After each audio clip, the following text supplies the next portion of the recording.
Hi everyone, it's Sandy, and today I thought I would film a weekend reading vlog. Weekend reading vlogs are just a lot easier for me to edit and upload in a reasonable time period, and I don't really have anything planned for this weekend, so I'm really hoping I could finish a book or two. Today is Saturday, September 7th, and it is actually currently 7:40 a.m. I woke up at 7, and I have an orthodontist appointment at 8 a.m., so that's why I woke up super early today. I haven't been to the orthodontist in like 4 years, but a couple weeks ago I went to the dentist, and at the very end of my dentist appointment the dentist was flossing my teeth, and when she got to the bottom of one of my teeth where my retainer was, she slid in the floss and then she like pulled it up, and that like snapped the end of my permanent retainer. And they fixed it at the appointment, but about a week later when I was flossing again in that same spot, the retainer snapped again. I have not had this issue before, so I don't know if my dentist just didn't glue it back in properly, but now I gotta go to my actual orthodontist to get that fixed. I purposely scheduled it for 8 a.m. in the morning just so that it could be the very first thing that I could get out of my way. So I'm going to leave my house pretty much right now to go see my orthodontist, and then as soon as I'm back home I will update you all on what I'm currently reading. So I'm in my car, it's about 8:24. I just got out of the orthodontist. They fixed my permanent retainer on the bottom tooth. I'm a little bit salty. I had to pay $35 to get it fixed. My dentist definitely did not glue it on all the way, because the way it looks now compared to how it was after that dentist appointment, it's not the same. So I'm a little bit bitter I had to pay that fee. I do want to mention that earlier this week I started the audiobook for With the Fire on High by Elizabeth Acevedo. I've had this book on hold from the library for such a long time, and it finally came in. I have about 2.5 hours left in the audiobook. I don't think I'll finish it this weekend just because I really don't plan on going anywhere, and I usually listen to my audiobooks when I'm in the car. With the Fire on High is basically a book that follows a high school senior, Imani. She's a teen mom, but she also has a passion for cooking, and so this year she's taking a culinary arts class, and I really love reading about it. Listening to this entire book and seeing all the different dishes that Imani makes just makes me so hungry and just wanting to try everything that she makes. But anyways, I'm going to head home now, and I'll talk to y'all later. Alright, so I'm back in my room, and now I'm going to talk about what I'm planning on reading this weekend. The first book that I'm definitely hoping I could finish today is Serpent and Dove by Shelby Mahurin. This book came out this past Tuesday, and I've heard a lot of great things about it, so I picked it up. This is a pretty big book. It's a little bit over 500 pages, and I'm currently on page 399. So I'm really hoping that I could finish this book today. This is a book that's set in 17th century France, and it follows a witch named Louise and this witch hunter named Reed. Without going into details about how it happened, Louise and Reed end up getting married to each other, but Reed doesn't know that Louise is a witch. However, Louise has given up her magic and she's on the run from her coven, and that's pretty much a gist of what this story is about. I am enjoying the story, but there are some things that I just don't really like. For example, this whole marriage thing, it just didn't really make sense to me of how it came to be, and I just don't understand. I can see from Louise's point of view why she'd agree to getting married to Reed, but I just didn't understand why Reed would do so. It really didn't make sense to me why marriage was the last resort. Even though Louise has mostly given up her magic, she does do a little bit of magic throughout the book, and I wish this whole magic thing was explained a little bit more. So those are kind of my main criticisms of the book so far, but I am enjoying the story. I do like the overall plot line. I like the setting of the story. Since this book is so long and not that much happens, I do think the story is a bit slow at times, but overall I am enjoying the story, and I definitely look forward to seeing how it ends because I've heard a lot of things about the ending. Once I finish Serpent and Dove, I'm hoping to pick up Frankly in Love by David Yoon. I'm so excited about this book. I know it follows a Korean American teenager named Frank. His parents have expectations of him ending up with a Korean girl, but he is actually currently dating a white girl, and I think there's a fake dating trope involved in it as well, where he pretends he's dating a Korean girl just to get his parents off his back. So I can't wait to see how all of that plays out. I've heard a lot of really great things about this book so far, and I'm so excited about it. So I definitely really want to get to this. I know that this book comes out on the 10th of this upcoming week, so by the time I post this vlog, this book should be released, so definitely check it out. I definitely really want to get a lot of reading done this weekend because I feel like reading just hasn't really been a priority of mine lately. I've just been really exhausted after work that by the time I come home, I have so much stuff to do that I just don't feel like reading. And also, I recently bought this chair right here from Target. It's basically like a lounge chair type of thing, and it was like 25 bucks, but I got a coupon, so I I ended up paying about $21 including tax, so that was really great, and it's pretty comfortable as well. I'm really glad that I have this corner in my room where I could just sit down and read next to my bookshelves, because usually I just read on my bed, but I'm just tired of being on my bed because I'm not always super comfortable. But now with this chair, I could just kind of lean back and read, and I love it, and I'm so excited to read more books sitting on this chair. And then with this chair, it's like the perfect angle for me to set up my little tripod and vlog camera too, so that's great. Before I get into reading, I do want to open a couple of packages. I have this package from Penguin Random House. This book is actually a sequel, and that is Steel Tie by Natalie C. Parker. This is the sequel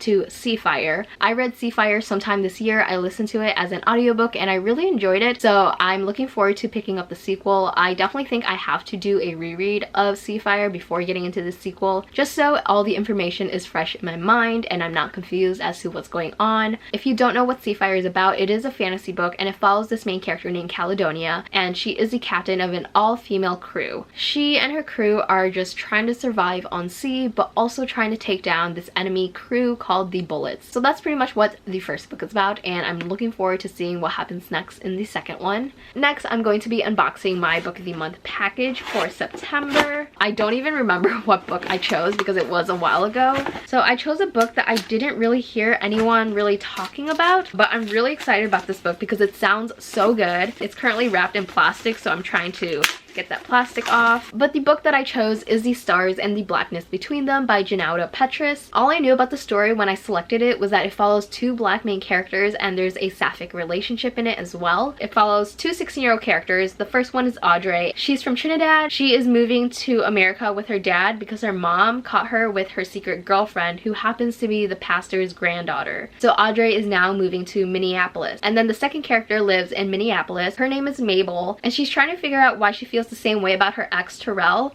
as she does with her friend Jada. The two main characters' dads are friends with each other, so Mabel and Audrey end up becoming close. I can't wait to read this book. It's a little bit over 300 pages, so I know that I'll get through it pretty quickly. But I do want to mention I am a YA Book of the Month affiliate, so if you are interested in signing up for this book subscription service, which usually costs $14.99 a month, which includes free shipping, but every month you get to choose 1 out of 5 recently released YA books, and you'll get that in the mail, brand new hardcover. So this is Future Sandy jumping into this vlog, wanting to let y'all know that as an end of the month promotion, you can use the code YALIT to get your first Book of the Month YA box for only $5. That's a super great deal, and it's only until the end of September. So if you're interested in signing up for Book of the Month YA, I would really appreciate it if you use my affiliate link, which is linked down below.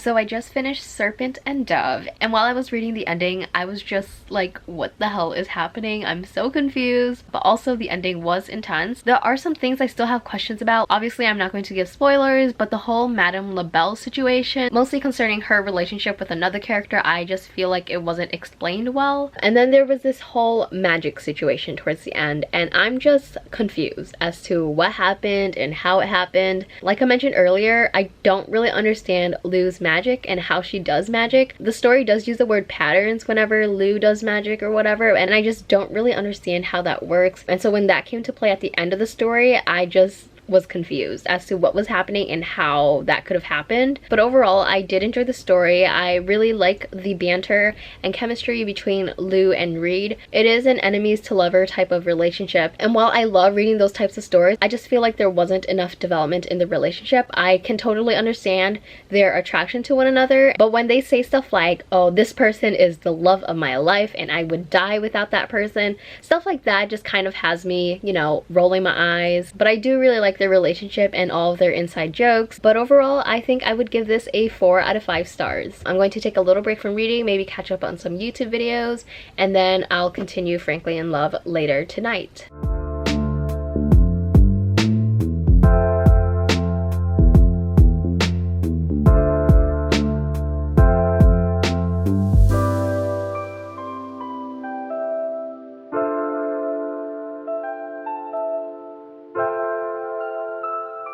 So both of my parents are now home from work and we're gonna go grocery shopping. So this means that I'm going to bring Frankly in Love with me to read during the car ride. I did just start a little bit of it. I'm only on page 6, which is not very far into the book. So I'm going to bring this book with me and I'll keep you updated as soon as I get a little bit more into it.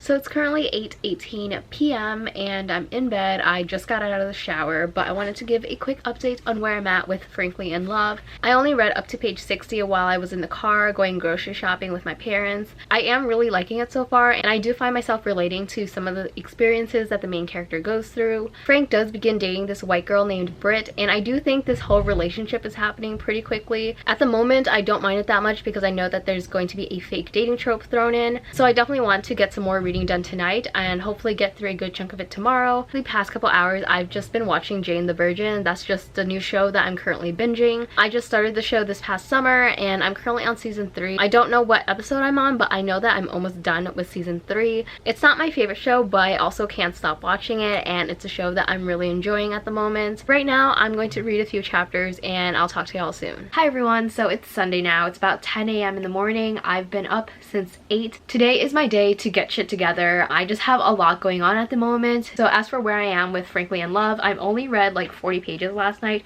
so I'm currently on page 104. I do want to give a trigger warning for racism. It is definitely challenged by the main character, but his parents are pretty racist, especially of other Asians, and then there are stereotypes and assumptions made of other races by the main character's parents. So I'm definitely not a fan of his parents, but I do like that Frank is challenging the racism that's occurring. I'm going to try to spend the rest of the morning finishing up some work related stuff and then also continuing editing my personal statement for grad school. I've been slowly working on my personal statement, and the only time that I have to work on it is during the weekends, so I'm going to try to do a little bit of that. Shout out to Trin from Transformers and Whitney from Witty Novels for helping me proofread. So that's pretty much my morning update. I'm going to finish on that, and then as soon as I start reading again, I will update you all. So I'm currently on page 144 of Frankly in Love. This whole fake dating thing has already been established, and I just don't like how both Frank and his fake girlfriend aren't telling their significant other about this whole partnership. I just have a feeling that this is going to cause a lot of problems and tension between Frank and his actual girlfriend Britt. That's pretty much my update on this book so far. It's currently 1:50 p.m. I did get through a good chunk of editing my personal statement, and I also did end up watching another episode of Jane the Virgin. I'm on season 4 right now. I'm like on episode 3 now, so I'm like 5 pages away from being done with Frankly in Love, and I'm just in tears right now.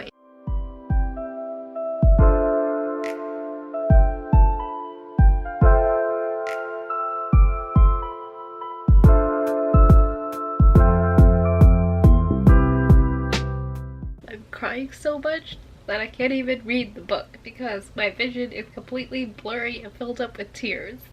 This is embarrassing, but I just finished reading Frankly in Love and now I'm going to take a few moments to...